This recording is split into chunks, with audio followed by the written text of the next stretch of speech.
Você pode ficar aqui, onde eu estava. Bom, pessoal, boa noite. Meu nome é Ariane, sou professora do Departamento de Serviço Social e a gente está aqui hoje no ciclo de debates Migração Internacional no Brasil, Persistências Históricas e Tendências Contemporâneas, com a professora doutora Áurea Dias, a professora convidada da UF, nossa parceira, e não é a primeira vez que a Áurea vem, para fazer essa fala boa, né, sobre migração conosco. Esse ciclo de debates acontece em parceria entre duas disciplinas do departamento. Então, eu vou passar a palavra para a professora Ana Lolli, que é uma parceira aí nesse ciclo de debates, para dar as boas-vindas, e depois a gente passa, então, para a Áurea iniciar a aula, tá bom? Uma boa noite a todos e todas, e que a gente tenha uma ótima noite de trabalho. Eu falo aqui. Queria dar boa noite também, né, a todos e todas aí presentes, né, a gente já está aqui numa expectativa para ouvir a Áurea, né, sempre muito bom ouvi-la, e a expectativa está alta aqui. Eu acho que vai ser uma aula maravilhosa, e a gente já pede também desculpas aqui pela nossa internet, mas que seja proveitosa, né? Eu acho que tem tudo a ver esse debate sobre imigração, tanto para a disciplina de política social, né, que eu estou ministrando, quanto, né, para a disciplina da Ariane, tem tudo a ver. Então, assim, que seja uma noite de trocas mesmo, e agradecer a Áurea mais uma vez por estar aqui conosco hoje. Então é isso, Aurinha. Eu vou fechar meu microfone e se a gente tiver problema de conexão, a gente desliga a câmera, mas o ideal é que a gente consiga ficar esse tempo aí com você com a câmera aberta, tá bom? Tá bem, bom. gente. Até daqui a pouquinho no debate. Então, gente, primeiro eu quero agradecer, né, o convite, a oportunidade, dizer que é muito bom estar aqui, porque tem um grupo, né, de professoras da PUC que, de certa forma, acompanharam o meu processo do doutorado, né, de constituição da pesquisa. A Ariane, né, através do grupo de pesquisa dela, então foi uma interlocutora desde sempre. Ana Lolli e Márcia, né, são professoras que acompanharam muito desse meu processo de pesquisa no doutorado. Também é muito bom, né, rever pessoas queridas, o Hugo, sempre bom te encontrar, Thaís, que eu vi que está aqui, também muito bom te encontrar, mesmo que virtualmente. Tayane também, que a gente se encontra em tantas reuniões e eventos, né? Sempre bom também te encontrar. Queria começar falando um pouco do contexto de produção, né, desse artigo que a gente vai conversar aqui hoje. Esse artigo foi produzido num processo de construção da minha pesquisa de doutorado, que foi sobre imigração, mas sobre um grupo particular de trabalhadores imigrantes. Eu acho que isso é importante também, né, porque fala um pouco de como que eu fui, né, por que eu construí esse debate nesse artigo. Então, era um grupo de trabalhadores imigrantes africanos, que tinham como principal atividade econômica o trabalho ambulante, né, nas ruas de Niterói, e que sofriam, né, por conta da questão racial, né, e por conta dessa característica do trabalho, por violações, né, no campo do trabalho, mesmo aqueles que experimentaram um trabalho formal, né, nesse município, e também violência racista e xenófoba. Então, a construção desse artigo parte desse processo, né, de construção de pesquisa com interesse primordial nesses sujeitos e na trajetória de imigração desses sujeitos para o Brasil. Então, meu ponto de partida para buscar um pouco e para entender o que tinha, né, de permanência nessa condição de trabalhadores precarizados, suscetíveis a violações trabalhistas, né, expostos à violência física e moral, né, durante o seu trabalho, violência física e moral, né, no campo do racismo, especialmente, e também uma insegurança em relação à sua situação migratória, né? Então, esse grupo de trabalhadores, eles tinham como uma das características determinantes do seu status migratório, né? Então, da sua regulamentação no Brasil, uma questão de provisoriedade, né? Eles não tinham como característica as situações para o refúgio, mas usavam dessa possibilidade, né, como condição para permanecerem no Brasil. Então, era uma condição provisória por conta disso, mas também porque é um grupo de uma nacionalidade que já passou por formas de regulamentação migratória excepcionais, né? Então, anistias, possibilidades de regulamentação, mas que também eram temporárias, por 2 anos. Então, esses elementos que me provocaram para entender um pouco dessa condição na história da migração e no contexto atual, né, migratório no mundo. Então, acho que os elementos mais assim fenomênicos, vamos dizer, né, que me despertaram para construir esse debate foi a questão de uma intensificação, né, das migrações internacionais registradas em todas as regiões do mundo, e essa intensificação recorrentemente manifestada, né, em artigos científicos, né, por referências, autores referências no debate da migração, e também pelos órgãos, né, internacionais, especialmente os vinculados à ONU. Então, recorrentemente, a gente tinha esses dados, né, de um aumento, de uma intensificação da migração no mundo, inclusive com quase um registro de recordes, né? Pensando um pouco nos relatórios da Acnur, né, que 2013 registrou um número de refugiados maior do que na Segunda Guerra, e desde então esse número vem crescendo. Então, isso era uma coisa, né, que me chamou a atenção. Também evidenciados pela mídia, né? Então, especialmente as cenas de travessias dramáticas, né? Às vezes com desfechos trágicos, e a gente ainda vivencia isso muito, né, nos registros midiáticos. Então, recentemente, a gente teve a situação na Espanha, né, de Melilla, nos aeroportos, e nos aeroportos não só nos espaços, né, de segregação na chegada, mas cenas, né, de tentativas de travessia no motor do avião, de corpos caindo nessas tentativas, e as cenas, né, dos barcos, dos botes, que são ainda também muito veiculadas, né? E concomitante, né, a esse registro da intensificação e dessa luta, né, pela travessia, por melhores oportunidades ou por fugir de ameaças, né? A gente tem concomitante também um registro de um crescimento, né, de investimento em controle e barreiras fronteiriças. Então, esses elementos foram um ponto de partida um pouco para entender essas tendências que estavam colocadas na migração global.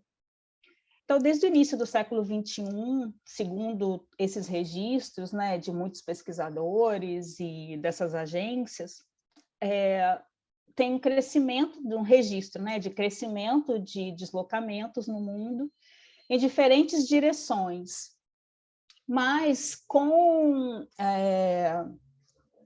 esse aumento do controle migratório nos países centrais, um registro de um aumento na direção sul-sul, né? Então, países de capitalismo periférico, né? Países pobres, recebendo imigrantes também de países pobres. E esse alerta, né, recorrente por parte das agências, especialmente as agências da ONU, sobre esse novo, né, movimento migratório internacional. Deixa eu só fechar uma...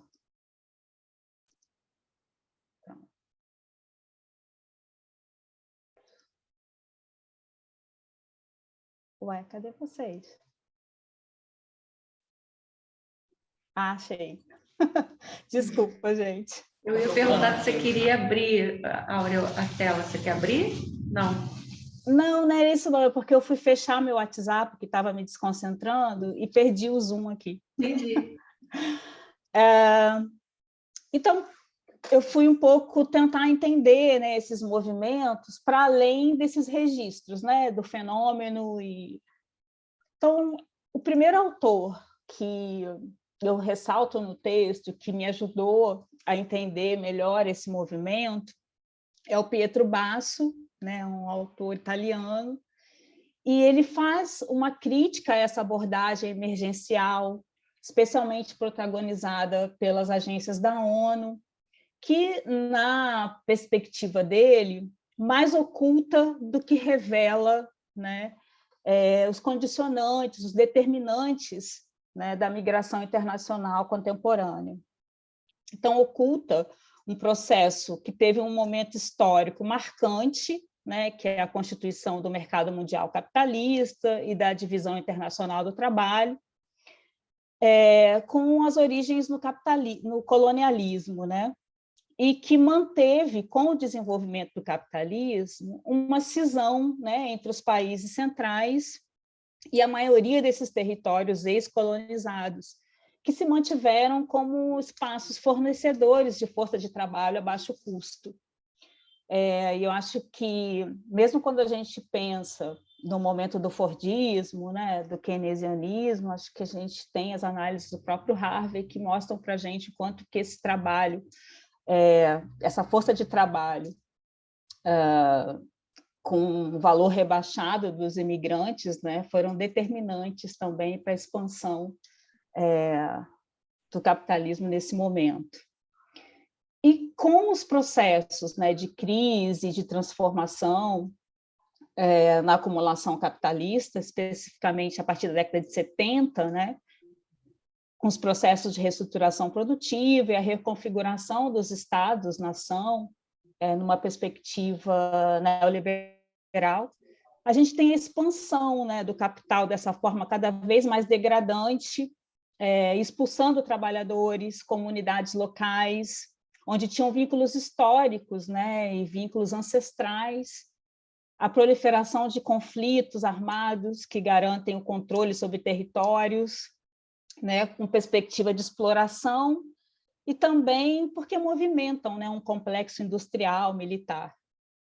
A degradação, né, e os eventos climáticos, né, que vêm desse processo, né, desertificação, que é um elemento importante para entender esses sujeitos da minha pesquisa, inclusive, e outros fenômenos, né, que devastam aí, territórios pela força, pela invasão das águas, né? A expulsão do trabalho, né, no campo, a expulsão de trabalhadores no campo, tanto pelo processo de mecanização, como também pelo processo de especulação, né, da compra especulatória de terras. Então, há deslocamentos, e esses deslocamentos estão relacionados a essas mudanças, né, e essa expansão e transformações aí nas formas de acumulação, mas também estão relacionadas às formas históricas, né, como as classes são afetadas e reagem a essas mudanças. Então, acho que isso também é um elemento importante para entender, né, esses movimentos migratórios, porque esses territórios afetados historicamente dessa forma, né, pelas mudanças, as transformações no capitalismo, na configuração do Estado, também tem histórias, né, de como que eles se organizam para reagir a essas transformações. Então, esse histórico, né, de organização, de luta, de condições de trabalho, de estratégias de sobrevivência.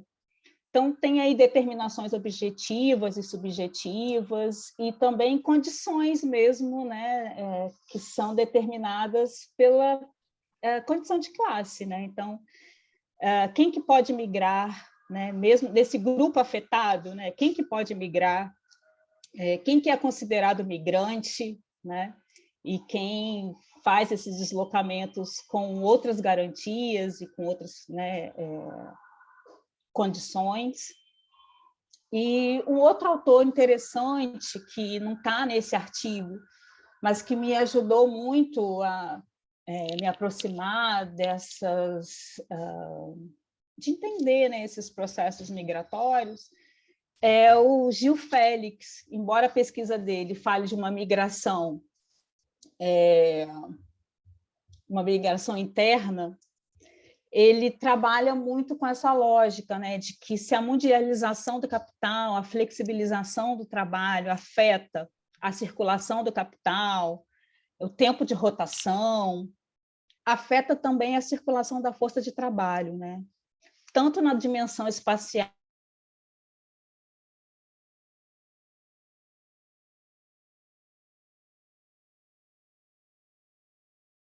para o trabalhador, né? E queria citar também uma outra autora que não está nesse texto, pelo menos não por conta desse debate, mas que também é muito interessante para entender esse processo, né, dessa ênfase na divulgação de números recordes, que é a Carolina Mulan, né? Então, ela fala de uma política de números, né, que camufla essas dificuldades, né, na produção de dados, e são dificuldades que passam tanto pela pouca clareza e definição, às vezes, das categorias migratórias, então, número de refugiados, número de imigrantes econômicos, mas passam também por estatísticas pouco confiáveis, né, porque tem problemas na forma como foram geradas, né? Então, às vezes, consideram migrantes de várias gerações, né, que já estavam ali nessa base de dados, então contam os migrantes mais de uma vez. Então, tem problemas também nessa produção dos dados, né? Mas essa política de produção, de divulgação desses números alarmantes e recordes acaba alimentando também essa mídia produtora, né, da construção do refugiado e do imigrante econômico como perigoso, como ameaça, e, portanto, fortalece políticas na perspectiva securitária, né, que seria essa compreensão desses sujeitos, não uma perspectiva de direito, né, mas como um problema a ser contido, a ser gerenciado e, portanto, criminalizado, né? Esse aparato repressivo, mais esse ordenamento e controle, né, dos deslocamentos, foram potencializados, especialmente depois do 11 de setembro de 2001, né, que disseminou essa abordagem militar e securitária em relação à imigração, e também serviu de justificativa, né, para que acordos, né, internacionais fossem desrespeitados. Isso, de certa forma, se disseminou, né, pelas formas de lidar com o fenômeno migratório em muitos países. Inclusive, eu li aí no texto, eu argumento isso, inclusive no nosso país, né, inclusive no Brasil. Embora a gente não tenha, né, uma proporção de imigrantes tão significativa ou assustadora, né, como a mídia trata, a gente tem um histórico, né, político de contenção, de controle, de seleção migratória.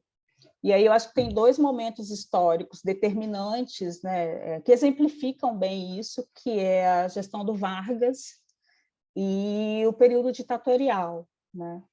Embora a gente também já perceba isso logo no momento da transição, né, do trabalho escravizado e para o trabalho assalariado, né, a política imigrantista, como chama o Clóvis Moura, né, como também uma estratégia de você selecionar, né, os trabalhadores e, enfim, garantir aí permanências também em relação à força de trabalho dos negros no Brasil, né?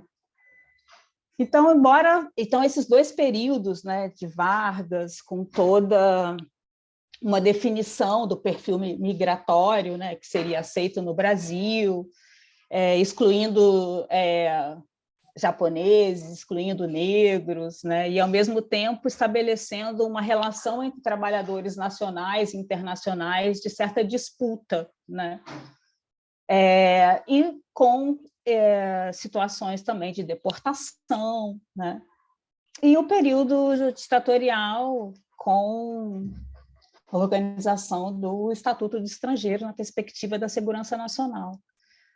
Então, no período, e embora a gente tenha uma história, né, mais recente de uma legislação progressista, fruto de uma articulação internacional e nacional, democrática, na perspectiva de direitos humanos, né, com a inflexão, né, política em 2016, com o golpe, né, a gente, de certa forma, reforça esses elementos históricos, né, de controle, de seletividade, de repressão, de criminalização, inclusive com o investimento, né, depois já na gestão do Jair Bolsonaro, com um investimento numa atuação muito militarizada, né, com protagonismo das Forças Armadas, né, e com um aumento substancial do orçamento, inclusive para o Ministério da Defesa, por exemplo, né?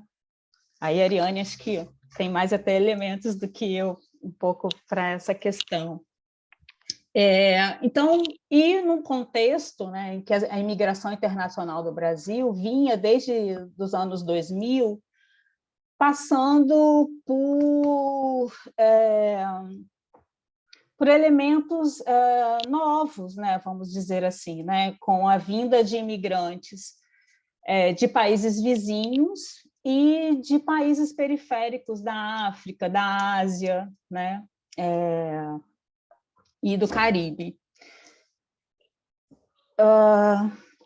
Muito desse contexto está relacionado a elementos da nossa história, né, recente, econômica, desses impulsos de desenvolvimento, né, mesmo que subordinados ao movimento de capital internacional, mesmo que também que não tenham se sustentado, e tem a ver também com investimento, né, na política internacional, então, especialmente nos países da África, né, isso apareceu em muitos relatos, né, do meu trabalho de campo, inclusive, né, desse investimento do Brasil como um país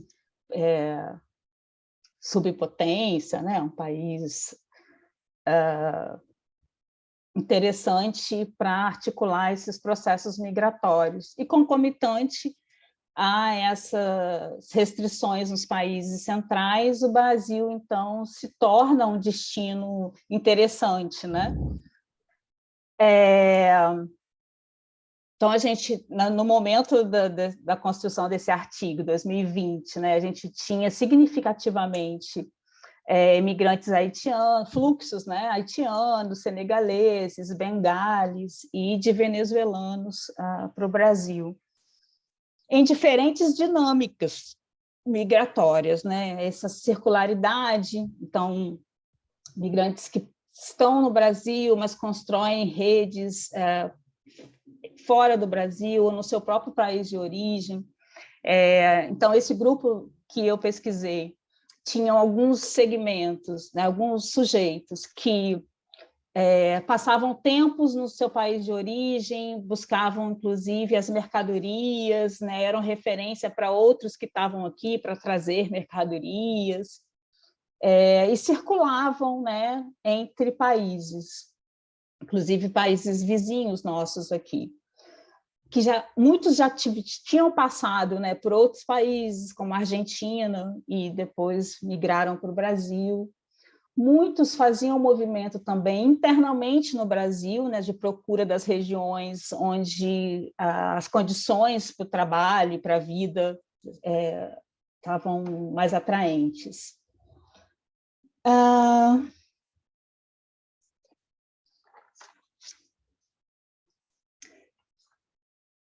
Mas, em contraposição, né, esse movimento do início dos anos 2000, nesse período de inflexão, a partir de 2016, né, a gente tem tanto um investimento numa criminalização, né, da imigração, numa identificação explícita, inclusive, né, do governo brasileiro com países considerados de extrema-direita, e uma retração de políticas, né, de proteção ao trabalho e também da Seguridade Social, que afetava todos os trabalhadores brasileiros e afetavam também os trabalhadores imigrantes, né?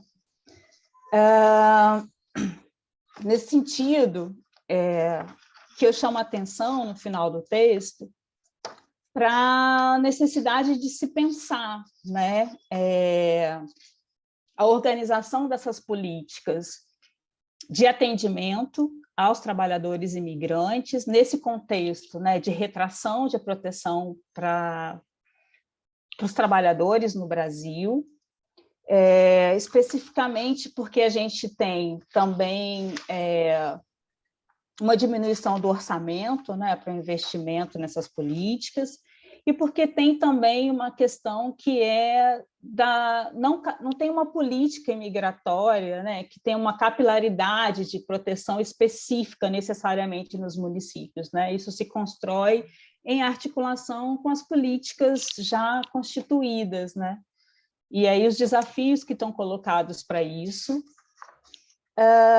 e chama atenção também. Então, o primeiro aspecto seria isso, né, pensar essa construção de políticas, né, nesse contexto. O segundo aspecto é a organização política dos próprios trabalhadores imigrantes, né, ou dos próprios refugiados, né? Então, um protagonismo também, né, desses sujeitos no debate sobre o trabalho, no debate sobre proteção social. E também como que a gente articula essas lutas, né, e não consolida uma disputa entre os trabalhadores nacionais e os trabalhadores internacionais, né? Como que a gente une, como é que a gente constrói uma perspectiva de unidade da luta como trabalhadores?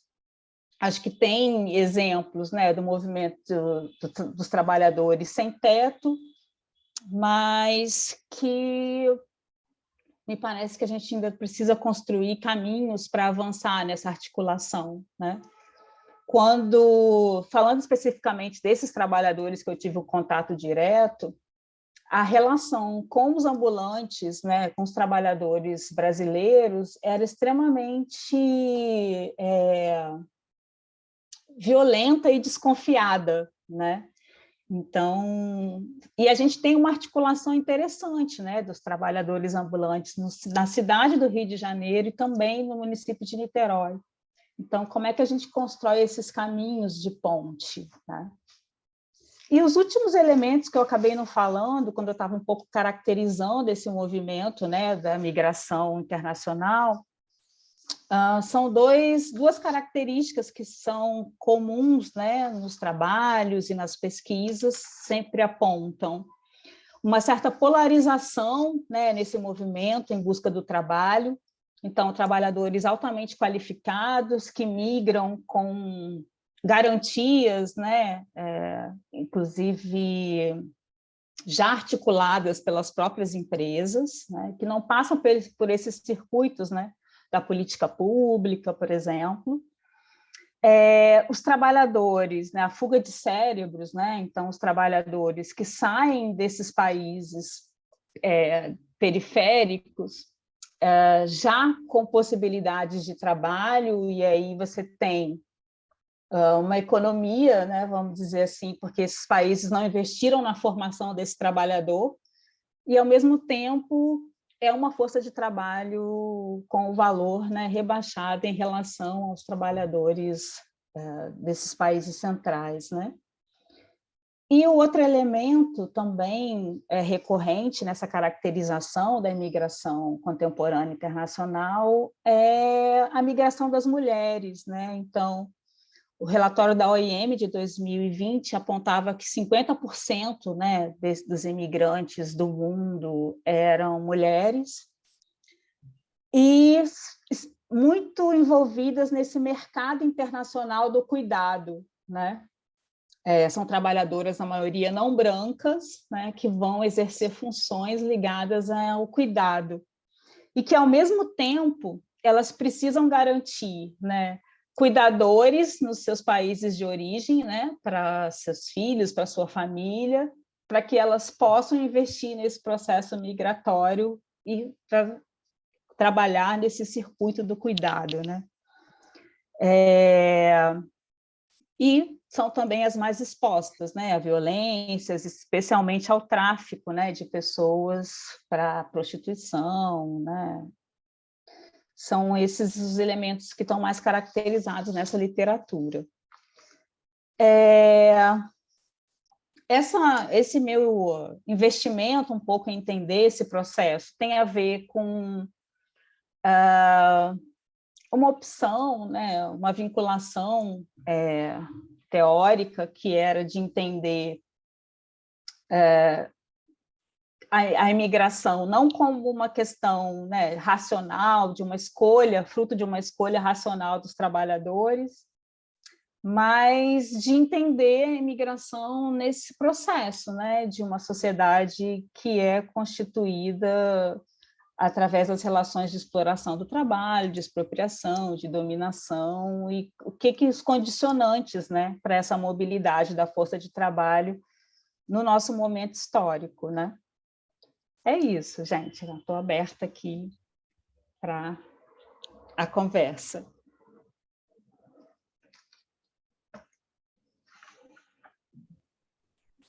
Eu vou deixar o pessoal começar, para a gente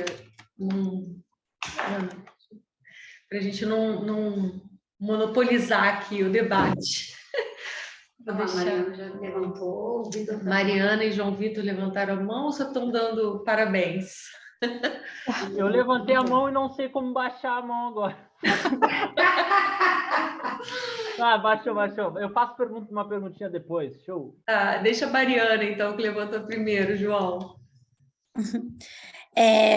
Obrigada, professora Áurea, pela fala, por dividir, né, a sua pesquisa e seu processo de investigação com a gente. Muito gostoso de te ouvir e aprender um pouquinho com você. Eu queria saber, né, durante a leitura do seu artigo, eu vi que você data o ano de 2016. A partir disso, houve um processo de desmonte mesmo e acho que você fala, um distanciamento do Brasil dos acordos internacionais, e a gente sabe, né, não por coincidência é o ano do golpe da Dilma, e esse desmonte aconteceu nas diversas políticas, não só de imigração. Eu queria saber a sua perspectiva e a perspectiva do conjunto aí de estudiosos do tema de imigração, com a eleição do novo governo no ano que vem, qual a expectativa, se há um nome referência, por exemplo, como a gente tem Silvio de Almeida na questão do racismo, como a gente tem Sônia Guajajara na questão dos povos originários, se há dentro da equipe do presidente Lula um nome referência no que tange à migração, e se esse tema está sendo pautado também, ou se já foi citado, se tem no plano, enfim, o que está sendo falado sobre o tema migração e quais são as expectativas aí para o ano que vem, né, esse processo de reconstrução que a gente vai precisar em todas as áreas e também na migração. Obrigada.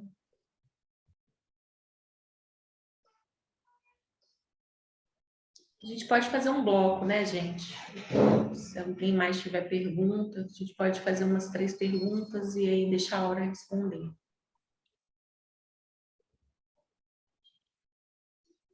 João? Oi, tá, show, beleza. Olá, Áurea, muito obrigado. Oi. Muito obrigado por dividir conosco aqui teu estudo. É um prazer ouvi-la. Na verdade, assim, eu estudo e pesquiso a questão dos deslocamentos internos e forçados em função da violência urbana e dos conflitos armados, o que é um desafio, né, no município, no estado do Rio de Janeiro, o que é um desafio, né, digamos que é uma categoria, assim, que é um desafio ainda pesquisar, né? Enfim, essas pessoas forçadas a fugir, diferentemente dos refugiados que não cruzam uma fronteira internacional, né? E nós estamos estudando, né, também essas questões da divisão internacional do trabalho, da mundialização do capital, na questão das políticas migratórias, da expansão da reestruturação produtiva, etc. Algumas questões que tu citas no teu artigo, que é muito bacana, vi que tu também citou ali, nota de rodapé, a questão dos deslocamentos internos, né? E a minha pergunta, basicamente, é, assim, também, né, como andam os teus estudos a respeito do tema, enfim, né? E se por acaso tu tens alguma aproximação com a questão do tema do deslocamento interno e forçado, esse não tem, né, também tua opinião, tua reflexão a respeito do tema, né? Nós estamos estudando a questão do deslocamento interno e forçado hoje, muito por essa lente também da questão do exército industrial de reserva, da superpopulação relativa do capital, também com uma crítica a essa reflexão em torno da questão da forma sujeito de direito refugiado, como tu lembras, citas também, né, das instituições internacionais, etc. E assim, brevemente, né, o que nós temos, tu trouxeste a questão do impacto, do aumento das migrações, no artigo também traz da questão né, esse dado das migrações forçadas, internas, né? E, assim, nós temos algumas hipóteses que nós vemos trabalhando, né? Usualmente se tem essa ideia de que os deslocados internos forçados, né, nesses fluxos migratórios, eles estão muito ligados com algumas características. Bom, é a questão também da velocidade dos conflitos e das tensões dos conflitos, do fechamento de fronteiras, entre aspas, né? E aqui nós temos a questão da América Latina, que tu até cita, do conflito interno colombiano, e que, na minha opinião, tem muito a ver também com a intervenção internacional no território colombiano em um determinado momento, muito em questão da ascensão belicista norte-americana, etc., mas também, como tu traz, né, a questão do capitalismo dependente, né, da mais-valia produzida aqui, que é acumulada pelo centro, nessa questão de como tu produz e controla essa superexploração, se não por meio do reforçamento de controle, criminalização, etc., né? E aí, essa minha pergunta, né, se tu tem alguma opinião, alguma reflexão, alguma aproximação com essa questão do deslocamento interno e forçado, e que nós vimos muito na cidade do Rio de Janeiro, quando nós temos conflitos, enfim, trocas de facções em comunidades, milícias que expulsam famílias aos montes, né, etc. Nós vivemos esse fenômeno aqui, como nós estamos vendo nessa pesquisa que a gente está estudando, né, e que, ao mesmo tempo, nós não debatemos, não discutimos por diferentes questões, né? Diferentes questões que nós também temos as nossas hipóteses provisórias, assim. Mas, basicamente, isso. Obrigado, viu? Prazer te ouvir novamente, que eu já tive a oportunidade de te ouvir em alguns espaços. Só isso tudo, Áurea. Coisa boa. Mais alguém, gente, quer fazer alguma pergunta para a gente? Eu acho que a Áurea poderia dialogar e depois a gente faz outro bloco, pode ser? Pode, Áurea, tá bem para você? Então, tá bom. Não, as perguntas são excelentes, porque eu acho tão rico, né, esse momento da gente poder trocar, né, porque a gente ainda tem poucos momentos que a gente pode conversar dessa forma, né? Os eventos, às vezes, não dá a chance dessa conversa dessa forma. Mariana, o que eu acompanhei desse processo, né, da mudança, é que no momento de organização, né, do plano de governo, já tinha, né, um grupo, né, de pesquisadores, de profissionais envolvidos nesse debate que provocaram, né, para já se pensar nisso no momento mesmo da organização do plano de governo. Até onde eu sei, não foi uma incorporação, né, com qualidade do tema, mas eu acho que já abre uma perspectiva de, pelo menos, de recuperar os espaços mais de debate, né, que fazem parte dessa história da política migratória no Brasil, que foram extremamente inviabilizados, né, nesse período. Então, me parece que tem, sim, essa perspectiva, já teve a provocação, isso eu sei, e tem uma perspectiva de que a gente retome, né, algum fôlego aí de um debate mais qualificado. E eu acho também que tem uma perspectiva de retorno, né, de qualificação, porque a gente tem uma perspectiva de um cuidado com as relações internacionais, né, diferenciado, especificamente na América Latina, né? Então, eu acho que só essa mudança, né, na relação com os países da América Latina e com os países da África, enfim, né, essa mudança na política de relação internacional já abre uma possibilidade da gente poder retomar e qualificar as políticas migratórias no Brasil, né? Mas isso já era um tema de pesquisa interessante, né? Obrigada, professora. João, eu li muita coisa sobre deslocamento interno. Por quê? Porque na história, nos estudos migratórios, né, no Brasil, tem um momento ali de muito investimento nisso, né, na década de 50, dos projetos de desenvolvimento, a questão do êxodo, né, da formação, da urbanização e da classe trabalhadora urbana. Então, tem uma produção sobre esse deslocamento nessa perspectiva, né, deslocamento nos projetos de desenvolvimento, né? Agora, e vi também trabalhos recentes que falam, inclusive esse professor, né, que eu citei, o Gil Félix, ele trabalha, a pesquisa dele é com deslocamento interno, com os trabalhadores, e aí ele trabalha com a questão da objetividade, quanto que tem essa flexibilização e a necessidade de buscar oportunidades de trabalho, inclusive com esses impulsos de desenvolvimento que ocorreram aqui, né, de grandes obras, mas também de trabalhadores que, historicamente, no Brasil, já têm essa trajetória de busca por empregos, chamados peões de trecho, né? Mas vi pouca coisa sobre nessa perspectiva que você está trazendo, né? Que eu acho bem interessante e se articula muito com o debate das transformações no trabalho, porque, junto com isso, você tem uma retração do Estado, né, em várias áreas, que abre, inclusive, a possibilidade desse paralelismo, né, com outras formas de poder local, né, com outras formas paralelas de poder, né, e que expulsam, né, desse território urbano. O que eu vi poucos textos sobre isso, mas os que eu vi trabalham muito com a perspectiva eu acho que do Vacan, né, que é de guetos, uma coisa assim. Mas, e vi também de uma revista internacional, não sei se na Argentina, que trabalha também com os refugiados urbanos, e aí por conta de diferentes causas, né? Mas tem pouca coisa, né, produzida sobre isso mesmo.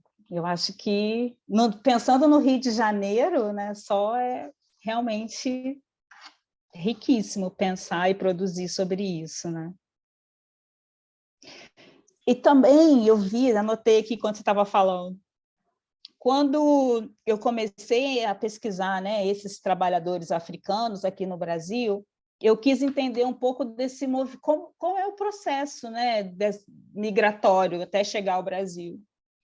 E muita literatura que fala sobre a imigração no continente africano traz esses aspectos, né, de conflitos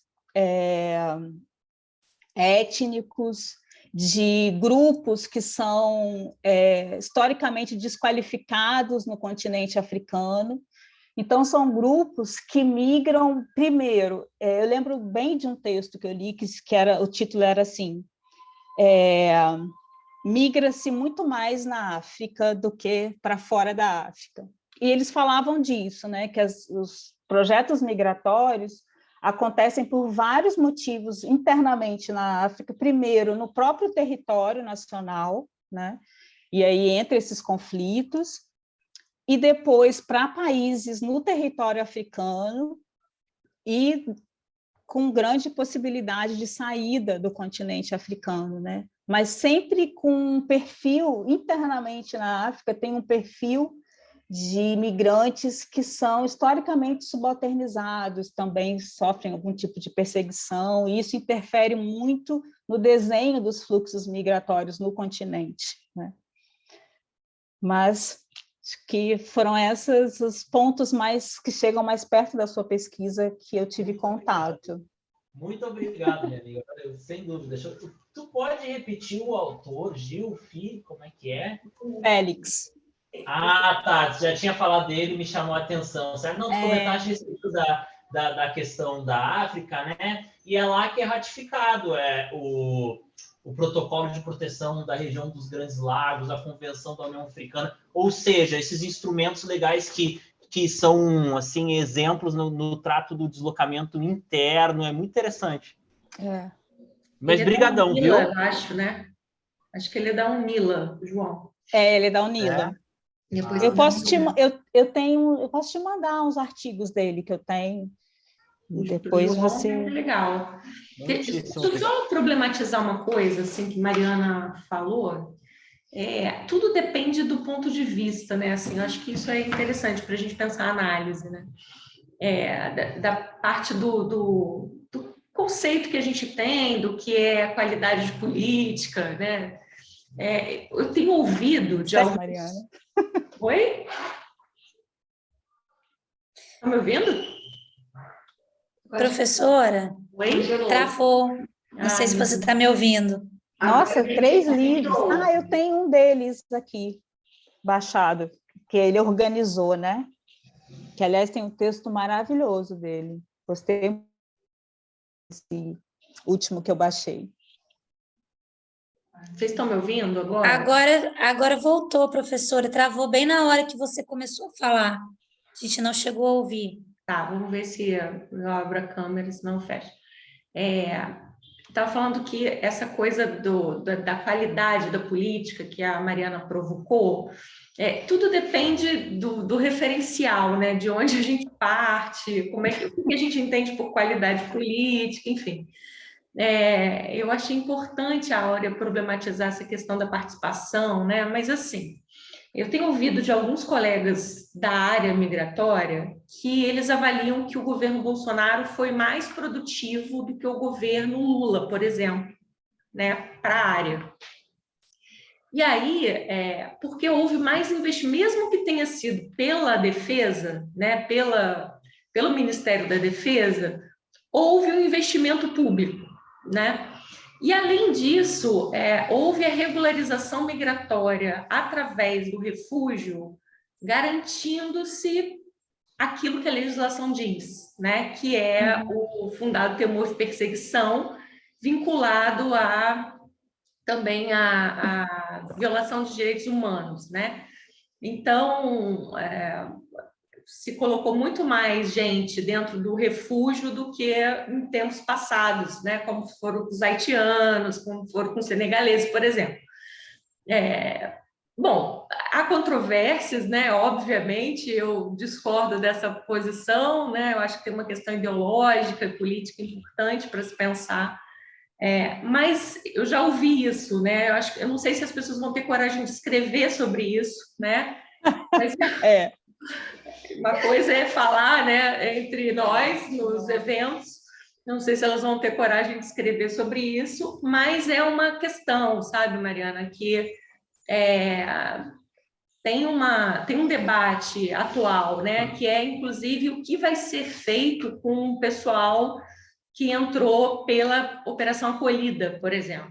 A Operação Acolhida é uma operação muito grande, né, e que tem algum efeito, a gente pode questionar o efeito mesmo pela militarização, mas que houve um investimento ali, né? Então, o que vem para ser substituído, né? Nenhum candidato apresentou uma proposta, né, sobre isso. Também os imigrantes não entraram na pauta de nenhum candidato, né? A não ser os emigrantes, né? Então, os emigrantes apareceram, se não me engano, em 4 programas de governo, uma coisa assim, inclusive no do governo Lula, mas os imigrantes não apareceram. Eu acho que é um tema, de fato, controverso e cheio de problemas, né, politicamente, porque existe uma estigmatização, é um público que não vota, que não tem participação política nesse sentido, né?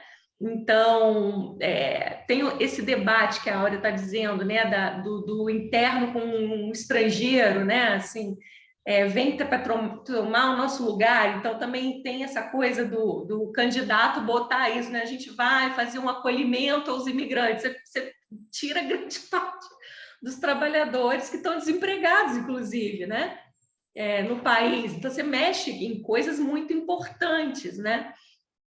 Mas isso eu acho, não tenho certeza, mas acredito que seja uma pauta complexa, né, para qualquer candidato, ainda mais numa eleição como essa, né, que houve uma expressão grande da direita e do nacionalismo, né, assim, muito, muito presente, com valores morais muito presentes, enfim.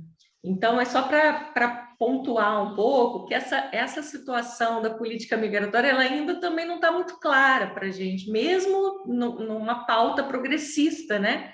Como vai ser? O governo Lula fez um trabalho incrível em São Paulo, né? No Haddad, com o Haddad, né? De acolhimento aos migrantes de todas as nacionalidades, né? Criou vários serviços. Isso foi no momento lá em que o Haddad era prefeito. Mas a gente não sabe, porque assim, como é que vai ser, né? Como é que vão ser as correlações de forças, né? Para que essas coisas aconteçam. E aí tem a ver com os eixos que a Áurea problematizou, que é a organização política desses grupos, né? Como que a gente pensa a organização dos trabalhadores para além das nacionalidades, né? Eu acho que está posto, né? Os migrantes, eles trazem a luta de classe, né? Na sua essência, eles trazem consigo, né? E a luta de classes entre os trabalhadores e a luta de classes dos trabalhadores com a burguesia, né? Isso está posto. Então, acho que é bem interessante, assim, a gente pensar um pouco nesse lugar, né? Que os migrantes ocupam aí. Enfim. Agora, pensando, dialogando com isso que você trouxe, Ariane, concordo plenamente, mas pensando no contexto mesmo global, né, do imigrante, eu estava vendo hoje uma reportagem sobre as eleições, né, nos Estados Unidos e o peso do público imigrante ou das gerações, né, descendentes de imigrantes. E, assim, estava pensando nisso, né? No momento do texto que eu trago o debate do Pietro Basso, que fala o quanto que essa estrutura de controle garante, né, um trabalhador hiperflexibilizado, mais suscetível, né, à ausência de direitos, mas mais do que isso, né, suscetível a ser eliminado, né, por reivindicar, inclusive, seus direitos trabalhistas, né? Mas, ao mesmo tempo, mantém esse bode expiatório, né? Que você estava falando da relação do trabalhador nacional com o internacional, né? Alguém que vai ser a referência de por que não está dando certo, né? Que vai... Mas, ao mesmo tempo, eu acho que ele está alçado também, né? Essa questão da política interna nos países, também porque ele tensiona, né? Ele traz um tensionamento no sentido de que ele é utilizado, né, eu falei dessa matéria hoje porque, não sei se vocês viram, mas tinha um imigrante descendente de brasileiros. Ele já né, já tem a cidadania americana, me parece. E ele disse o seguinte, que ele é articulado, né, aos republicanos, porque os republicanos, por mais controle, né, que tivessem na questão migratória, ele teve algo, né? Então, e com os democratas, ele não tinha nada, né? Então, acho que é muito disso que você está trazendo, né? Tem um uso também da política interna desse público imigrante, no sentido de dizer, olha, tá vendo? A gente acolhe, a gente oferece oportunidades, né? Então, acho que pensar o imigrante hoje na política interna dos países é determinante, né? E como que pauta, né, dependendo do país, essa cena política, como o tema da migração, ele, nem tanto no Brasil, mas no Brasil eu acredito que foi até um pouco ignorado, né, como a professora Ariane disse, não foi tão pautado, tão explorado, até estrategicamente mesmo, mas como isso é relevante, é determinante em países da Europa, nos Estados Unidos, saber qual que é a política, qual que é a proposta de cada governante, e isso pode ser determinante até no resultado dependendo, por exemplo, aquela candidata que foi agora eleita na Itália, de extrema direita. Tem um uso político Exato, desse público, ela né? explorou muito isso de uma maneira totalmente negativa, mas que esse sentimento fascista e ultranacionalista que está aflorado na Itália hoje se expressou na candidatura e na eleição dela, né? E sustenta um grupo, né? Não, Agora, só antes de passar para Camila, que eu acho que está escrita, eu acho que tem um outro elemento. A Érica também quer falar. Tem um outro elemento que está no artigo, que é de uma indústria da migração, né? Que o Castle e Miller chama de mecanismos mediadores ou intermediários, que assim, você tem uma produção de técnicos especializados no atendimento nessa questão, de agências internacionais que protagonizam, né, o direcionamento, o debate político, né, nos países, de ONGs, né, de instituições do cárcere, né, como tem, né, nas fronteiras, de tecnologia, de controle e vigilância, né? Então tem também aí toda uma indústria, né? Lucrativa. Exatamente, que o pessoal aqui chama de economia humanitária e que eu chamo de economia política. Economia política, né? Não é só, enfim, não é uma economia humanitária que de humana não tem nada. Mas eu queria só também problematizar em relação a isso a questão dos venezuelanos aqui na eleição, né? Como foi esse debate das meninas venezuelanas, que a esquerda se aproveitou, obviamente, né? Porque era uma coisa grave mesmo, de fato, mas que uma rede de venezuelanos se rebelou, assim, né?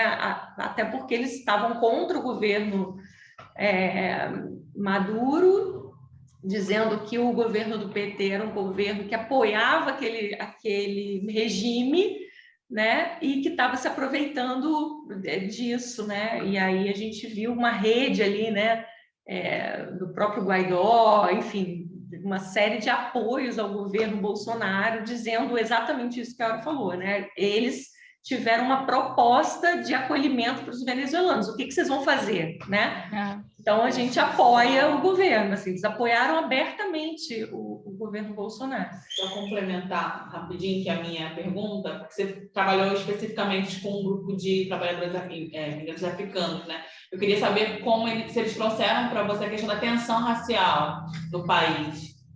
Como foi isso? Se houve né, esse relato, como que eles traziam isso? Eu tive experiência com alguns colegas, pessoas próximas, que trazem muito essa queixa, né? Porque acho que o negro brasileiro já vai um pouco acostumado, e aí chega o africano para cá e lidar com o racismo para eles é de fato muito não é que seja uma novidade, mas eles trazem esses elementos que aqui é algo diferenciado. E aí é isso, depois eu complemento com uma outra coisa. Camila, pode fazer sua pergunta também, que aí a Áurea... Oi, boa noite, Áurea. Obrigada pela sua exposição. É sempre bom, né? Sempre a gente vai aprendendo. Eu, na verdade, uma curiosidade, assim, com relação ao que se traz, não sei se você consegue aprofundar mais um pouco, que tem a ver com o que a professora acabou de perguntar, já fazendo o link à pergunta dela também, mas acrescentando, você traz essa questão do protagonismo dos migrantes, né, na luta e na organização política. Eu não entendi muito bem se você fala da importância desse protagonismo, ou se você compreende que existe um protagonismo a partir da organização desse trabalho informal, dessas possibilidades que surgem, né, enquanto processo mesmo de sobrevivência, né? Uhum. E aí, se você puder falar também, não sei se, né,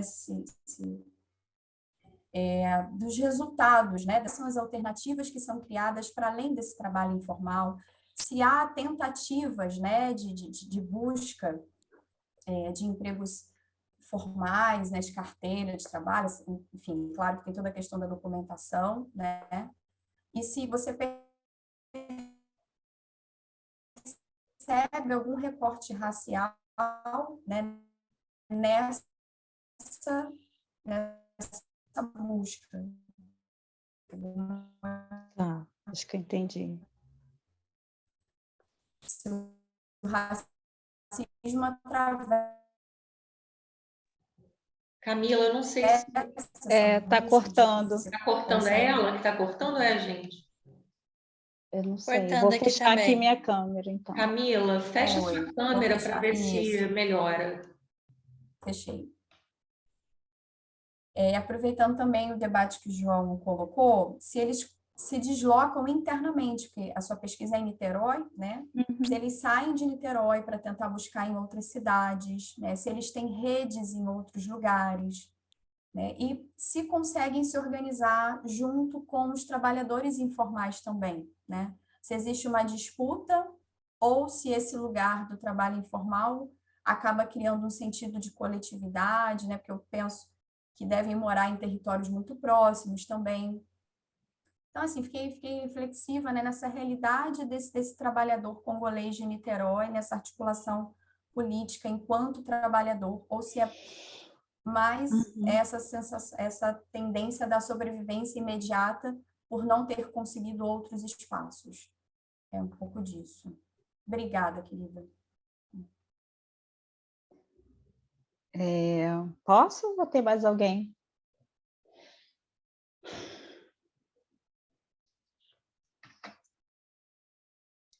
Posso, né? Acho que a questão foi de quem mesmo? Da Érica, né? Da tensão racial. Então, eu tive contato com trabalhadores senegaleses, né? Nem foram os congoleses, não, foram os senegaleses. Mas, quando eu conheci esse público, eu nem sabia que eles eram senegaleses, né? Eu descobri no processo da pesquisa, no processo de construção da pesquisa. E isso fala de muitas coisas, né? Eu sou uma trabalhadora negra de Niterói que comprava desses trabalhadores e não tinha a menor noção de onde eles eram, nem tinha nem curiosidade, né? O que foi um momento decisivo ali, né? Como pode dizer alguém, foi o momento todas as conexões do genérico humano, foi quando eu presenciei uma violência xenófoba, racista, contra esses trabalhadores que eu era consumidora. Então, o despertar, eu nunca tinha pesquisado imigração na vida, então, assim, foi uma ousadia, né? Mas aquilo mexeu tanto comigo, que eu refiz todo o meu movimento de pesquisa da vida. Como que, imagina, eu me considerava uma profissional, uma pesquisadora com toda a consciência racial do mundo, né? E visibilizava completamente esse público ali em Niterói, né? Então, isso foi o start da minha pesquisa. E eles, naquela época, vendiam artigos que eram artigos vinculados à cultura local deles. Depois isso mudou muito, né? Hoje é tudo China, os óculos da praia, né? Então, isso já fala muito da tensão racial, né? Tem um texto também de um pesquisador senegalês que ele fala, né, do quanto que, ao chegar no Brasil, eles viram o trabalhador africano desqualificado, como se a África fosse homogênea, né? Então, a identidade deles vira essa, trabalhador africano, e numa referência muito à nossa história, né? Nossa formação, né? Escravocrata, racista. Então, é dessa forma que eles se inserem nas relações de trabalho aqui no Brasil. E aí, por isso, que a questão do protagonismo e da organização dos próprios imigrantes é algo que me chama muita atenção, porque eu acho que eles lidam com questões que são questões que o trabalhador brasileiro lida, né? Mas que talvez eles provoquem para uma... né? Eu acho que tem esse potencial, né, de provocar no próprio trabalhador brasileiro o incômodo e formas da gente juntos, né, construir os caminhos, as alternativas, Camila, porque eu não vejo, ainda vou falar mais coisas da tensão racial, mas falando da questão do protagonismo, né, você me perguntou se eu vejo que já tem um protagonismo, se eu vejo que é para além das estratégias de sobrevivência. Eu vejo que tem organizações, né, dos próprios imigrantes na perspectiva de permanência, né, de sobrevivência, de permanência. As redes são construídas antes de chegarem aqui até, né? Tem uma rede de comunicação e de possibilidade de acolhimento para eles chegarem aqui, para eles permanecerem aqui. E tem um perfil político muito diverso, né, essas redes. Então, quando eu falo na questão de uma organização, de um protagonismo, eu acho que estou falando de algo que politize mais as condições desse imigrante conjuntamente com o trabalhador brasileiro e considerando essas particularidades do mercado de trabalho, da sociedade racista brasileira, né? E como que a gente... Porque se não for dessa forma, eu vejo ainda muito frágil, né? Vai permanecer muito nessa perspectiva de uma rede restrita a esse grupo, né? E aí essas redes, nesse grupo, por exemplo, dos senegaleses, ela é construída muito na perspectiva da religião, que é, inclusive, um fator que dificulta a articulação deles com os trabalhadores brasileiros, né? Porque nessa articulação religiosa você tem uma hierarquia, tem um status, né? Então, você não constrói uma troca, né, com os trabalhadores brasileiros na perspectiva de pensar as condições dos ambulantes, porque os ambulantes têm uma organização importante, né? E que não absorvem muitos desses imigrantes ambulantes. Então, eu vejo que, se a gente não politizar nessa perspectiva da luta dos trabalhadores, articulando, a gente caminha pouco. Então, eu penso o protagonismo nesse sentido. Eu tenho visto coisas interessantes, né? Articulando a sindicatos, a coletivos de trabalhadores, vi em São Paulo, mais do que no Rio, né? Mas eu acho que o caminho é esse, e a alternativa só vem daí, né? Na minha perspectiva. Mas que a gente tem muita coisa ainda, acho que para avançar nessas conexões da luta, né, dos trabalhadores unificados nesse sentido aqui. E aí a tensão racial é uma das questões que estão colocadas, né, para essa articulação. Nesses trabalhadores, Érica, que eu tive maior contato, eles tiveram acesso a vínculos de trabalho formal, mas que eles ficaram meses sem receber, que eles tinham um salário diferente dos trabalhadores brasileiros, especificamente dos trabalhadores brancos, e que eles tinham condições de trabalho também diferentes, e que eles eram restritos ao trabalho mais braçal e mais desgastante, dentro, né, dessa área que eles conseguiram acessar. E quando eles reivindicavam, né, e questionavam essa diferenciação, eles eram ameaçados, né, no sentido de que, então, procura seus direitos, né? Você pode ser deportado, enfim, né, essa ameaça que da vulnerabilidade dos status migratórios deixa, às vezes. E, internamente, na relação com os trabalhadores ambulantes brasileiros, uma das coisas que eu falei também com os ambulantes brasileiros, entrevistei alguns, e eles me disseram assim, eles são muito desconfiados, a gente não consegue se aproximar muito deles. E outros disseram assim, eles acabam ajudando a gente, porque quando vem a repressão, eles vão direto neles. E aí a gente... né? Então, eles são mais expostos, né, a essa violência repressora, né, das forças de repressão. E isso está colocado ali também, né, entre os trabalhadores que estão no espaço da rua, né?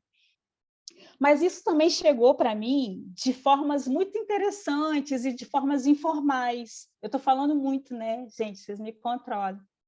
Essa tensão racial chega de várias formas, chega nessa questão do trabalho, de vínculo, condições, mas chega também quando eles me falavam assim, mas aqui eles acham que porque a gente é africano, nós somos dessas religiões que vocês chamam de matriz africana. Porque todos esses sujeitos que eu entrevistei, todos eram muçulmanos. Então, isso tem uma questão racial colocada aí, né? Quer dizer, preto, é do candomblé, né? E eles me questionavam isso. Chegou de outras formas também, quando eles me contaram de situações na relação com o público local. Um deles me contou assim, olha, tem uma senhora, ele trabalhava e ele vendia muito, porque ele me falou assim, brasileiro adora comprar, compra qualquer coisa. Ele vendia muito. E aí ele me falou assim, tem uma senhora que todo dia ela me oferece cachorro-quente, a mulher vendia cachorro-quente, brasileira. Aí ele falou, eu acho que ela pensa que eu passo fome. Então, assim, chega de várias formas muito interessantes, né? Aura, eles falavam português, todos que você entrevistou? Não, todos não. Você teve algum suporte de tradução? Bacana. Uma curiosidade mesmo. Mas, então, isso é um aspecto interessante. O meu trabalho de campo, eu nem falo muito dele, porque foi muito difícil. Porque tem a questão da língua, que muitos não falavam, mas eu fiz também um trabalho de observação. Como eu fiquei muitas horas e muitos dias circulando pelo centro, observando, né? E aí eu pude observar um monte de coisas, pude observar que eles não ficam fixos num local só, eles mudam, porque eles incomodam os ambulantes brasileiros. Eu pude observar que as mulheres são fixas e têm atividades diferentes, elas geralmente não vendem produtos, elas oferecem serviços de trança, de turbante. Então, eu tive um trabalho muito de observação por conta dessa questão da língua. Eu fiz várias vezes o trajeto de deslocamento para as praias, para a zona sul do Rio. Aí eu pude observar que as pessoas não sentam do lado deles. Depois a gente viu coisas filmadas, né, deles sendo agredidos dentro do ônibus, né? As pessoas se encolhem para não encostar neles, tem motoristas que não param para eles subirem. Então, eu fiz muito também essa coisa da observação. E eles são um grupo, como eles têm uma rede de articulação muito baseada na religião, isso é a minha análise, né? Eles têm um cuidado também grande, né, com com as informações que são deles, dessa manifestação religiosa, dessa organização religiosa. Então, é um grupo de difícil acesso. Então, a minha estratégia foi me aproximar dos que me eram líderes, né, o que era uma referência para eles, e esses falavam português muito bem, por sinal, e aí eles puderam fazer essa intermediação com os outros que não falavam o português tão bem. Agora está gravando, mas eu vou falar de uma coisa que é totalmente informal. Eu fiz tanto esse trabalho de observação que chegou um ponto que meu filho, que andava comigo às vezes, falava assim: mãe, aquele ali é senegalês. Porque foi também o processo de eu me aproximar, né, deles. E meu filho até estabeleceu contato, sem falar nada da língua, eles acabavam se comunicando às vezes. Bom, acho que eu falei, né, Érica? Acho que eu pude falar bastante. Uma outra questão, a última questão, Érica, sobre a tensão racial, de que você trouxe, deles se identificarem como negros aqui, né? No Brasil, e de também terem que aprender essa nossa lógica, né, racial, colorista, né, que a gente constrói aqui. Então, um deles me perguntou, né, eu percebi quase como uma condição para a conversa. Ele perguntou: como que você se identifica? Você se acha preta? Você se acha negra? Porque eles também precisam aqui, né, conhecer essa nossa organização racial, de uma história de embranquecimento e de negação, que eles vão conhecendo nesse contato aqui também, né? Acho que é isso, gente, das perguntas. Obrigada, professora. Professora, muito bom. Mais alguém, gente? O Hugo está te dando coração ali. O Hugo tá saindo de uma doença, uma virose braba, e agora o bichinho está gripado. Alisson, se apresenta para a gente, Alisson. Achei isso importante. Primeiramente, agradecer a professora Áurea pela exposição. Professora, eu falo aqui de Foz do Iguaçu, da fronteira. Sou doutorando em psicologia da UFSC, trabalho com os aspectos de saúde mental, de imigrantes e inclusão de refugiados do ensino superior. Ao promover algumas políticas de inclusão nas universidades, sempre teve debate, inclusive em Florianópolis, quando a gente fez lá na UFSC, sobre a questão da inclusão dos senegaleses e tal. Mas, enfim, e aí sempre foi aqui na Univa, a gente também teve alguns estudantes que, a princípio, vieram como imigrantes econômicos, depois fizeram pedido de refúgio e aqui entraram na universidade, principalmente do continente africano. Bem, algumas estratégias de permanência e de integração, né, no espaço local. Bem, sendo objetivo, assim, pensando como que a professora escutou e vê esse processo de regulamentação provisória, principalmente desses migrantes econômicos, enfim, do continente africano, tanto nas vulnerabilidades, enfim, em termos de acesso a direitos e proteção social, como na relação deles de pertencimento mesmo com o território, né? Enfim, qual foi a percepção da professora com relação a esse fator de regulamentação provisória e essas estratégias?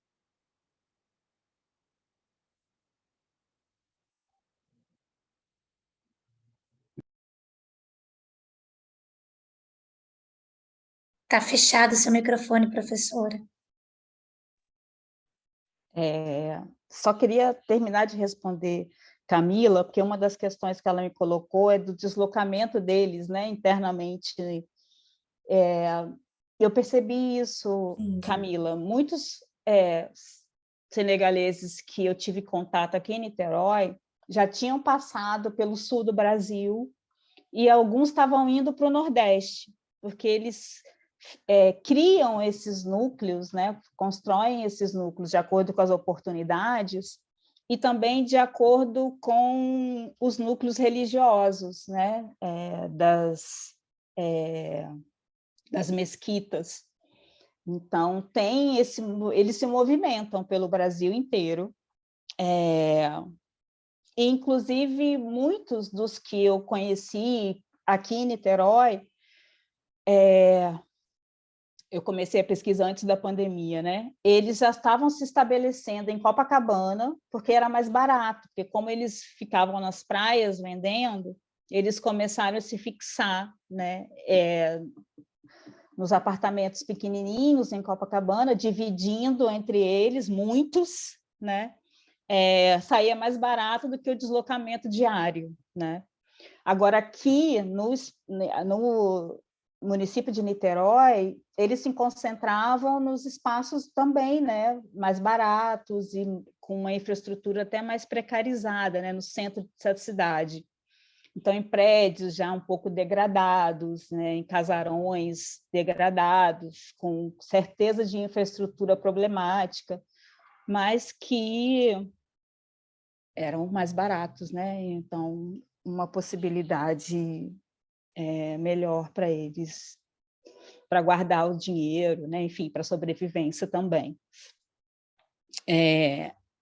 Alisson, dizem que eu, assim, não posso afirmar da minha pesquisa, mas o que eu vejo na produção sobre os senegaleses, especialmente no Sul, é que, e em São Paulo também vi muito disso, de que eles têm uma organização interessante, né, dessa rede migratória, tanto para a vinda quanto para a permanência, sempre estruturada a partir da religião e das mesquitas e de referências religiosas.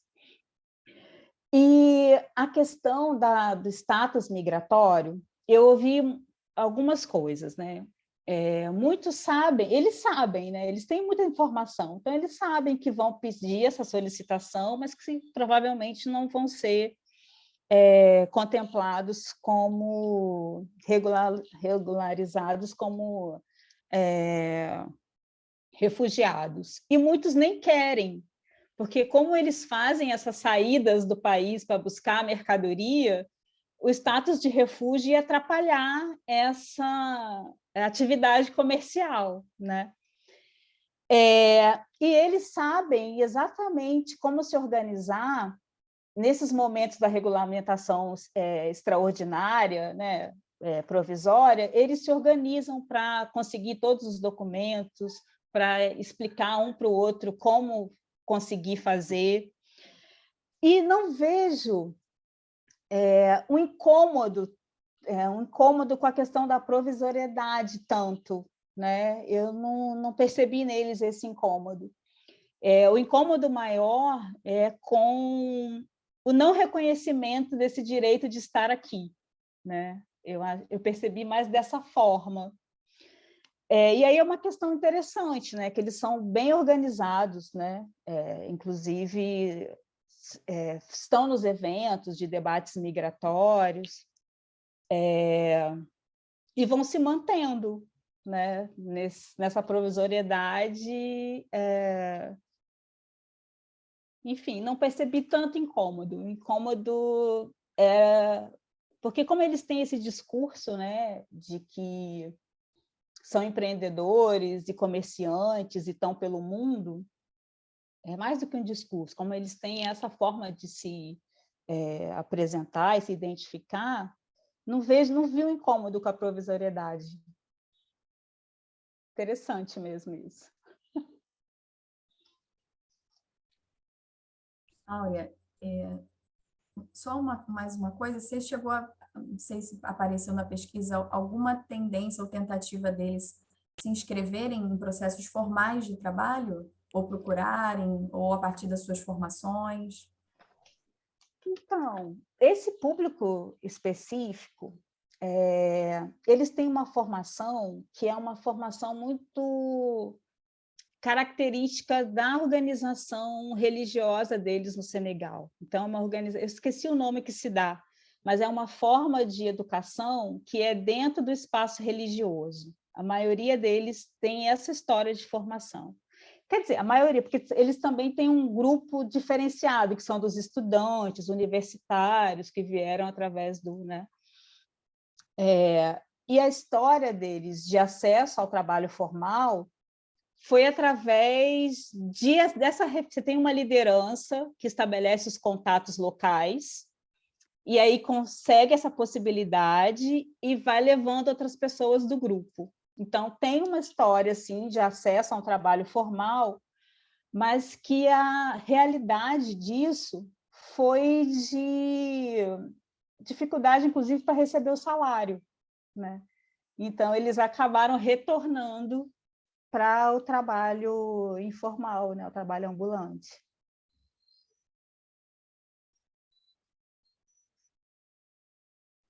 Gleice. Oi, Áurea, boa tarde, boa noite. Eu me chamo Gleice, eu sou doutoranda, sou orientanda da Ariane, e o tema do meu trabalho, da minha pesquisa, é sobre migração e tráfico de pessoas. Eu só queria saber de você, se você, durante a sua pesquisa, né, você chegou a alguma conclusão ou fez algum estudo sobre as políticas e as legislações que são adotadas, né, no âmbito migratório, por vários países, elas tendem a criminalizar esse processo migratório. E se isso, se você chegou, se você fez algum estudo sobre isso, se isso vai reforçar a questão do tráfico de pessoas. Tem alguma relação? Eu não sei se eu consegui ser clara, porque é uma questão que eu venho buscando também entender. Até que ponto essas legislações, né, elas criminalizam, acabam por criminalizar o processo migratório. É porque a gente vê muita questão das fronteiras, né? Sim. Então, até que ponto isso realmente criminaliza ou facilita, né? Eu não estudei muito essa questão, mas certamente tem uma relação. Acho que quando a gente fala desse mercado da imigração, eu incluiria, inclusive, esse contrabando, né? E esses autores que eu cito no artigo, que é o Castle e Meadows, inclusive um deles faleceu recentemente, eles incluem esses contrabandistas nesse mercado, né? Nessa economia política, como a Ariane falou, né? Da migração. Eu não estudei, não tive informação sobre esse processo, né, de tráfico de pessoas, mas o intermediário certamente aparece. Você pensa, os senegaleses chegam de avião no Equador ou na Argentina, tem um intermediário, né? Obviamente que eu não tive informações sobre isso, mas tem. Né? Tem uma estrutura aí que não passa necessariamente por canais formais que possibilitam isso, que possibilita esse deslocamento, né? Até pelo ramo de atividade, né? Eu estou achando muito interessante essa aula, professora, e fico feliz que você tenha aprofundado um pouquinho na sua pesquisa de campo, porque eu estou em Copacabana agora, né? E sempre eu via esses migrantes e ficava pensando na história de vida por trás daquele comerciante, né? A trajetória dele até chegar ali, eu percebia que eles vendiam, né? Muitos vendem óculos, parece que os ramos são ali por nacionalidades, e eu ficava muito curiosa e nunca senti abertura, nunca tive oportunidade de conversar, sabe? Então, conhecer um pouquinho isso, para mim, está sendo interessante, porque sempre tive essa curiosidade, sabe? E também me inquietava essa questão de se tinha aliciadores brasileiros, como que era a questão exploratória, aonde eles se acomodavam, né, se eram condições análogas à escravidão, enfim. Então, está sendo interessante te ouvir descobrir um pouquinho disso, porque era algo que realmente me inquietava e me inquieta muito. Eu raramente falo do trabalho de campo, né? A Ariane sabe que não falo muito. E na tese também ele não aparece tanto, mas assim, foi muito rico.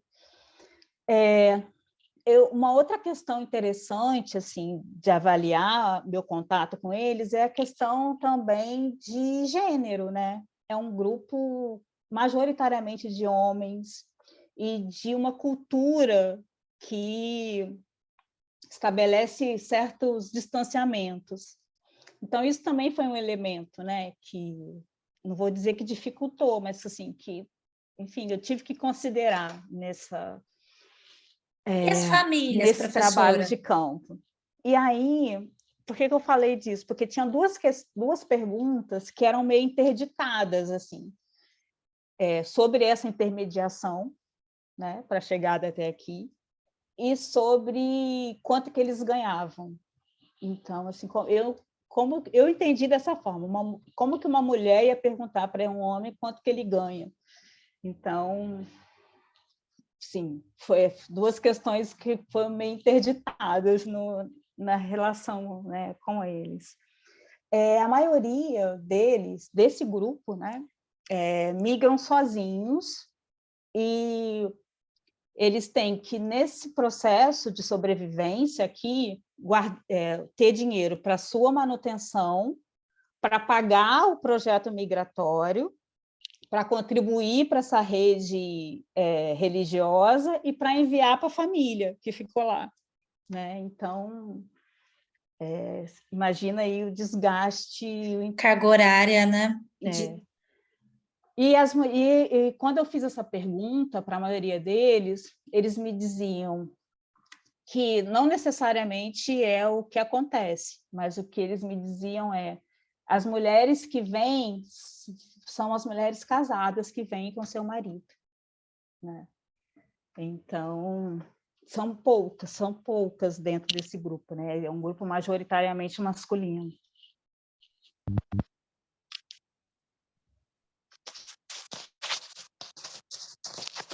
Tayane, você está com o microfone aberto, você quer falar? Não, eu ia perguntar justamente essa questão do gênero, que eu fiquei curiosa, agora já respondeu. Mas aí só para saber, as mulheres, no caso, então, poucas, praticamente, elas não Nesse iam. grupo, né, gente? Porque pode ser que seja diferente, mas nesse grupo elas são minoria. Na minha pesquisa, eu identifiquei 5 mulheres. Qual que era o universo, o número total?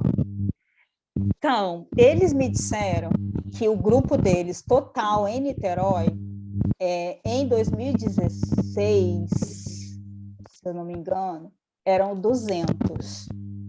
Só que esse número, ele muda muito, porque é essa coisa, eles circulam. Então, alguns chegam, outros saem, né? E desses, agora interessante, que quando eu comecei a minha pesquisa, a representante da associação, a presidente da associação, era uma mulher. E que não localizei o núcleo familiar dela aqui. Pelo que entendi, o núcleo familiar dela estava lá, no Senegal. Então, é um aspecto que eu não aprofundei, mas que é interessante. Eu busquei saber, porque como eu não podia fazer perguntas tão diretas, eu busquei saber um pouco da produção dos pesquisadores lá do Senegal sobre esse deslocamento das mulheres. Então, o que eu vi na literatura é que, de fato, era um grupo menor, mas que isso vinha crescendo, né? Vinha crescendo por dois motivos, né? Nessa literatura, eles apontavam 2 motivos. O primeiro é a maior escolarização das mulheres lá, na África toda, como um todo. E segundo, o mercado de cuidado na Europa, que mobilizava muito a saída das mulheres e das senegalesas também. Era isso, Tayane, que você me perguntou? Nem lembro mais. Do gênero mesmo, porque eu pesquiso mulheres congolesas, né? Que é diferente, né? Os congoleses, isso é bem diferente, pelo que eu vejo. Eles pelo que eu ouvi os profissionais, eles odeiam que confundam. Né? Mas, assim, eu compartilho com você essa questão da entrada do contato com o público, né? com esse grupo, porque mesmo sendo são da África, mas de nacionalidade diferente, né? Congolês, eles têm muitas questões particulares deles, né? Que você está observando, que parece que eles criam formas de sobrevivência aqui no Brasil, até para quando alguém de fora tenta estar em contato com eles, parece que eles já têm formas de nos responder, e isso dificulta a gente a entrada e o contato. Então, a gente tem que criar, né, algumas formas, evitar certas perguntas, né? Tem. Certas perguntas, se você parece que fecha, né, o campo, que daí você não vai conseguir entrar. Então, é muito interessante, né, ao mesmo tempo é muito interessante o contato com esses grupos, né, de refugiados, de migrantes, africanos, né? E aí a minha já respondeu que era a questão, né, eu queria saber qual foi a sua experiência em relação às mulheres, né, desse grupo. Eu participei de um seminário uma vez, deve ter uns 2, 3 anos, que tinha uma pesquisa, eu acho que era da UFRJ, né, com as mulheres de várias nacionalidades sobre o trabalho. E aí uma das mulheres brancas, né, não sei se ela veio da Síria, não sei de onde ela era, mas ela dizendo que eles não conseguiam emprego, trabalho no Brasil como cuidadoras, porque as mulheres brasileiras preferem as negras para cuidarem das suas casas, dos seus filhos. Então, elas não conseguiam trabalho, né, como cuidadores, porque o brasileiro tá acostumado com a empregada doméstica preta, e que é a empregada que vai ser boa naquele trabalho, né? Lélia Gonzalez, total, né? Você vê que tem várias, né, assim, estou aqui com a Ana Loli, porque a Ana Loli discute gênero, né? E aí a gente está aqui, ela falou, não, eu estou cheia de ideias para a minha pesquisa. Eu falei, gente, a migração, ela traz isso, né? Porque é um universo de pesquisa, um universo de conhecimento, e que te obriga também a entender do internacional, te obriga a entender como funciona num outro país, né? Assim, o deslocamento, enfim, te obriga, assim, isso que a Áurea está falando, né? Eu precisei entender como era lá para poder, como a produção teórica explica lá, né, o fluxo migratório. Então, assim, isso é muito interessante, né? Porque também tem essa coisa das várias áreas, né? A gente não pode ficar preso no serviço social, por exemplo, na psicologia, né, como é o caso do Alisson. Você tem que buscar a geografia, você tem que buscar a economia política, você tem que buscar, enfim, uma série de disciplinas, né, que compreendam ali um rol de conhecimento, né, sobre determinado eixo, né, ou dimensão da análise. Então, é bem uma interessante. coisa interessante, assim, disso que a Tayane trouxe, e também que você está trazendo, né? Talvez a Alisson passe por isso também um pouco, porque como no Sul tem muita pesquisa, né, sobre que é esse interesse, né? Então eles sabem que eles são objeto de interesses de pesquisadores e tudo. Então tem de fato, assim, muitas vezes por isso que só a entrevista não seria suficiente, eu imagino. Porque eles têm, de fato, assim, muitos momentos eu imaginava, sentia que já tinha um discurso pronto para o pesquisador, né? Então, eles sabem o que o pesquisador quer ouvir também, né? E isso nos provoca também para buscar outras mediações, né? Para além do trabalho de campo, né? Áurea, e eu acho também que tem uma questão das instituições, né? Porque tem muita mediação de instituições com esse público, e tem muitos interesses, né? Assim, não só das organizações não governamentais, mas das próprias agências internacionais, porque elas também não podem deixar, né? Muitos pesquisadores, por uma questão da própria sobrevivência, não só do cuidado, né, com as pessoas que estão aqui, mas também com a própria sobrevivência, né, dessa indústria ou dessa economia política, né, como a gente queira chamar. Então, a gente também não pode ser ingênuo, né, que tem um discurso também das próprias instituições de que é difícil o acesso, tem um segredo, tem um sigilo, né, o próprio Estado utiliza, né, esse argumento, né, para ser enfim, autoritário, né, nas suas decisões, né, usando da discricionariedade para poder decidir quem entra, quem sai, quem é migrante de um jeito, quem é migrante de outro, né? Então, isso não é um discurso só do Estado, mas a gente vê que tem as instituições também presentes, né? Isso também é um objeto de estudo interessante. E isso interfere muito nas pesquisas mesmo, né? Então, é importante reconhecer isso mesmo. Gente, bom, já são 8 horas, né? A Áurea já deve estar exausta, a gente também, porque a Áurea trabalhou o dia todo. Então, quero agradecer no meu nome, a Ana Loli teve que dar uma saída para resolver uma coisa aqui com o Vitor. Eu quero agradecer em meu nome, em nome da Ana Loli, mas também de todas as alunas e alunos das disciplinas, viu, Áurea? Foi muito rico e com certeza a gente vai ter muitas questões ainda para aprofundar, né, depois dessa apresentação. Viu? Quero te agradecer muito. Deixo a palavra com você para fazer. Que honra que estou parecendo a Renata Souza. É o evento, gente, é o evento. Gente, obrigada. Eu que agradeço. Sim, é muito bom poder trocar, né, com outros pesquisadores. Assim, muito rico isso. Eu lembro que a primeira vez que eu apresentei era meu projeto de pesquisa, a Ariane estava comigo. E um outro pesquisador me provocou, né? Não sei se você lembra disso, Ariane. Ele falou assim, mas como é que você vai dar conta disso, né? Porque você tem um referencial teórico todo macro, mas tem os migrantes, né? Como é que você vai dar conta disso, né? E eu acho que esse foi um desafio, ainda, né?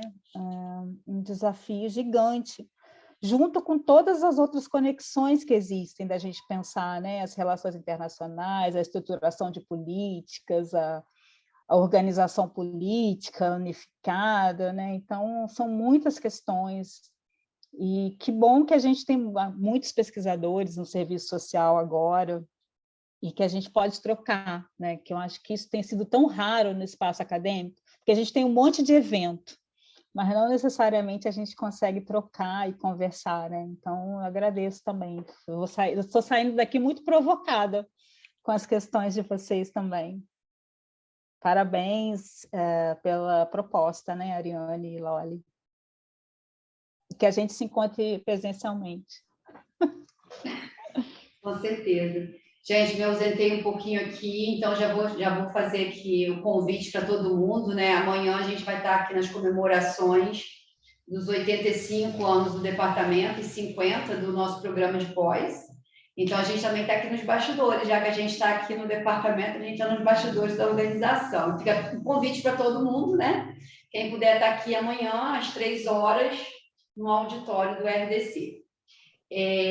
Queria agradecer a Áurea novamente e falar, Áurea, que eu também estou muito motivada com essas questões aí que você coloca, que você trouxe para a gente, né? Você traz no campo da migração, mas dá para a gente poder fazer também, pensar questões também de outra forma, né? Porque é uma questão que como a Ariane colocou, né? É transversal, acaba a gente, né, vai discutir trabalho, tá ali a presença da migração, mas assim, eu fiquei muito instigada também com a pesquisa, né? Estou aqui fazendo Ariane, todo mundo se orientando, né? Várias pesquisas instigantes também, mas assim, te agradecer imensamente e falar aqui em público, né, já que está sendo gravado, que a gente precisa da publicação da sua pesquisa. Né? Porque... A gente já até combinou, Áurea, que a gente vai fazer o lobby para você escrever isso em janeiro. Vocês até me motivaram, viu, hoje, falar do trabalho de campo, né? Exatamente, mas assim, tem tantas questões, Áurea, que você traz importante, que vai contribuir para as pesquisas de várias pessoas, né? Essa questão que você traz do trabalho, né? Que você faz essa relação entre o racismo e xenofobia, né? Desse deslocamento, por mais que internos também, você acaba falando. Então, assim, eu acho do trabalho do cuidado, né? Pensei muito no trabalho da minha aluna.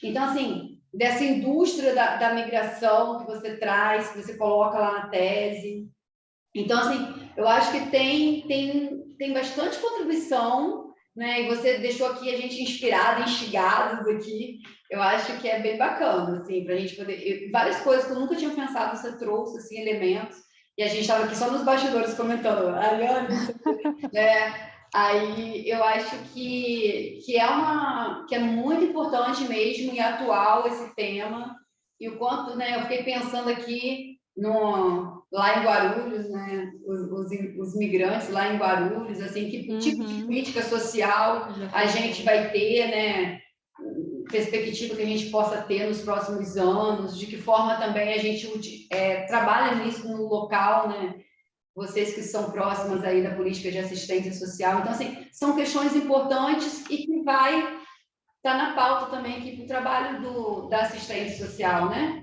Eu acho que é muito importante. Então, assim, te agradecer imensamente aí pelas essas contribuições, né? E obrigada, gente.